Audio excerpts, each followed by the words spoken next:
something special to write home about NVT Maryland 2022 were the rewarding and exciting lessons drawn on event management at the tournament. Organizers worked with precision and dynamism to ensure a huge success of the tournament. Program manager Noumbisi Simo and his collaborator, our Dennis, who is competition manager, they now give us the secret behind the success of this tournament. This is a very huge tournament, the NVT. What does it take, to host a tournament of this magnitude? Thank you for the question, dear and Reverend Kevin, and thank you for the opportunity as well to actually talk about the National Veterans Tournament. It's actually taken us about a year to plan this great feast of football, of culture that you see here today in Maryland as we round up the tournament. It took a lot of guts, a lot of will to actually put in a bid to even want to host the tournament, which we did several years ago, competing against bigger cities like Houston and Atlanta to actually win the opportunity to actually host our brothers here in the great state of Maryland. We've done a lot of planning through the months, setting up committees to do publicity, to do outreach, to generate funds. These things really do cost a lot of money. And to ensure that there's an outreach program that really does reach out to all the various fragments of our community. And so we've done a lot of that work through the months, over about a 12-month period, to ensure that the public is sensitized, is aware that this event is happening, and that they're tuned into it, that they're listening to our communiques, that we are listening to them as well to get their feedback, so we can build a program that actually appeals to the community. I mean, you can have a game scheduled anyway, any day, but you got to be able to sell something, find something that really invites everybody to it. And NVT does do that, continues to do that, and I think delivered once more here in Maryland. But when you look at it, it's so huge, extremely huge, in terms of, you see trolleys moving around, you see personnel moving around, you see a lot of gastronomy, you see, hygiene in the area. How did you put all of this together? These are pieces which must have been really challenging to put together. Absolutely. Like I said, it really takes the courage to actually try to face a project of this magnitude. You're looking at it from 10,000 foot, you develop a concept, and then you break it down into little pieces of what really brings together that service or that product that you want to deliver. And for us, NVT, like I said, it's not just having pitches for people to play. It's ensuring that you have medical staff, you have medical equipment to take care of players.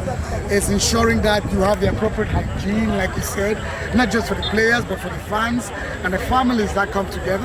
It's ensuring that you have a restaurant village, like you saw out there, where restaurants actually come and establish themselves in the mobile area for that period of time. So there's a lot that goes into it. You're looking at how you're really going to host families from across the country and even all the way on to Canada as well. You're actually moving 2,000 to 3,000 people who come to these events on an annual basis.